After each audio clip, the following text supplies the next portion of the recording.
Well, good morning, and thanks for joining me on my first Fireside chat.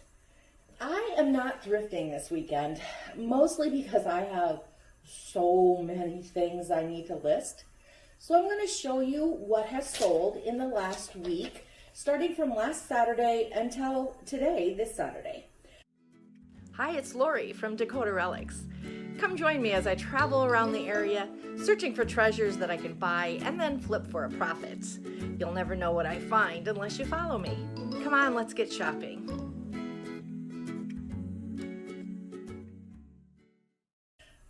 The first item is a flocked musical dancing Santa. It's a music box. I bought this at the 100 mile yard sale in Wisconsin for $5.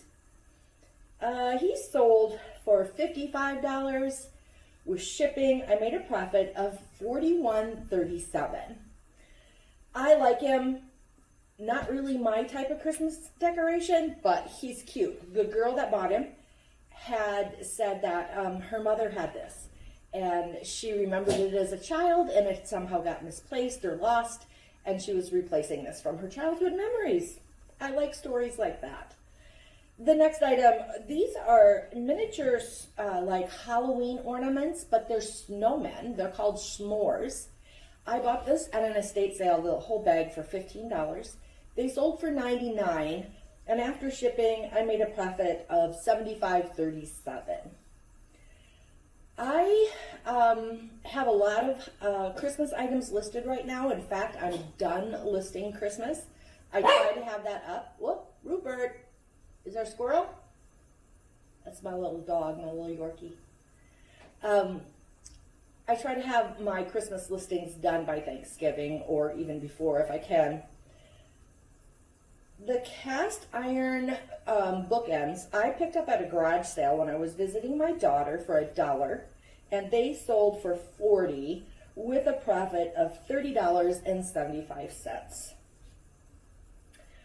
If you remember the video of going to Minneapolis, going to the bins up there, this next item, the tree topper, he was a rubber-faced Santa Claus tree topper. I picked him up at the bins, so, I guessed maybe $2, $2.50. Sold for $37.50 with a profit of $25.91. Unfortunately, he left a review and he liked the item, but I had not noticed that the part that would hook onto the Christmas tree wasn't on the topper. So he only left me a 4-star review. I feel bad about that. I wish I would have caught that. I think in my career on Etsy, it's the second 4-star review I've ever had. Otherwise, all my reviews have been 5-star. This red chenille Christmas wreath with the electric candle in it, I picked up at the church. And you've seen my videos of me going to church. One of my favorite spots for sure.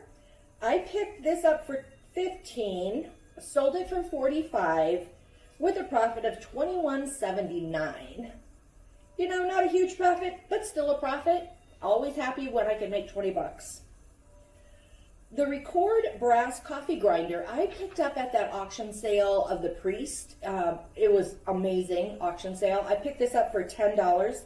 It's actually from the early 1900s, and I sold it for $110. And after shipping, my profit was $86.55. This little celluloid miniature Nativity Set was made in West Germany. I picked this up at a church rummage sale. I may have overpaid for this. I did pay $6. I sold it for $35. It was cheap to ship, so I did make a profit of $25.19. This picture from the 1930s, just a lithograph. It was so cute. I could have probably kept this for my Christmas decor. I really liked it that much. It was called Be It Ever So Humble. Definitely a Christmas scene of a little cottage in the woods. Paid $3 in Wisconsin. Not at the yard sale. This was when I went antiquing for my niece's wedding. They had some great antique stores up there. So $3 paid or sold it for $38. Shipping was a little high on this because I had to wrap it extra careful because of the glass. So $11.19 for shipping with a profit of $23.81. Now this item might surprise you. I picked this up at the church's flea market. They had that in September, I believe. It's a gorgeous day, and I actually found 5 Polly Pockets from the 1990s at one of the outside flea market vendors for $1 a piece. This one happens to be the babysitting playground stamping kit. Surprisingly, the stamp still worked. The ink was still viable. You could still stamp away. I bought it for $1, sold it for $79. Shipping was cheap, $4.50. So I made a profit of $73.50. The stained glass snowflake was actually in a box I had gotten at an auction long ago. Average price of that snowflake, after I averaged everything out in the box, was about 50 cents. So it sold for $35, profit of $28.97. Oh, this little Majelica teapot. It had a twig handle. It was all, of course, ceramic with a little bird perched up, and just marvelous decoration, marvelous. You could just see the quality of it. Not this summer, but the summer before, I bought this at a antique shop in Leeds, South Dakota. Again, a piece that I loved enough that I would have kept it if it didn't sell. But it did sell. I paid $39 for it. It sold for $122, and after shipping, I made a profit of $69.55. The Breeze Away train case, probably from the 50s. Yeah, one of the earlier train cases that I've seen. I paid $8 at the church's flea market, the outside flea market. So $8, sold it for $65. Shipping was $15.55. So a profit of $41.45. And then last but not least, this morning, these Gale Pittman glasses sold. I truly have had these since I started selling 2 years ago on Etsy. I bought them at Savers for $3. I just liked them. I just thought they were fun glasses. They'd be good for, an alcoholic beverage, an iced tea. I paid $3 for the 4 of them, sold them for $40. Shipping is always a bit high on items like this because you have to package them so well. And so profit of $25.45.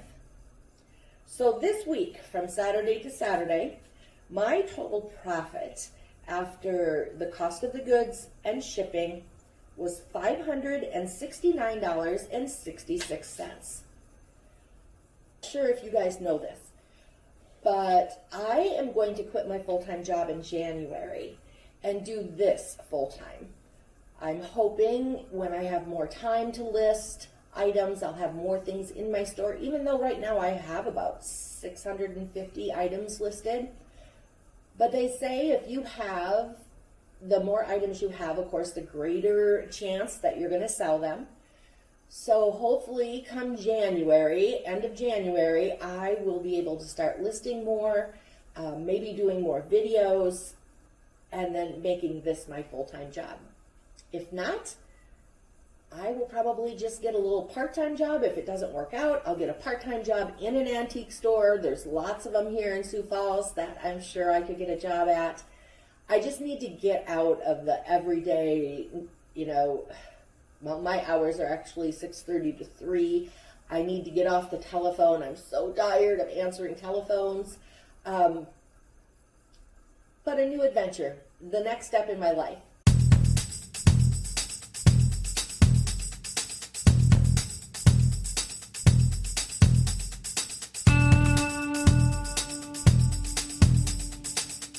So thanks for joining me. Stay tuned. I may not be releasing a video every week during the holidays. We'll see how it goes. But thanks for watching. Hit subscribe, like, and comment. Bye for now.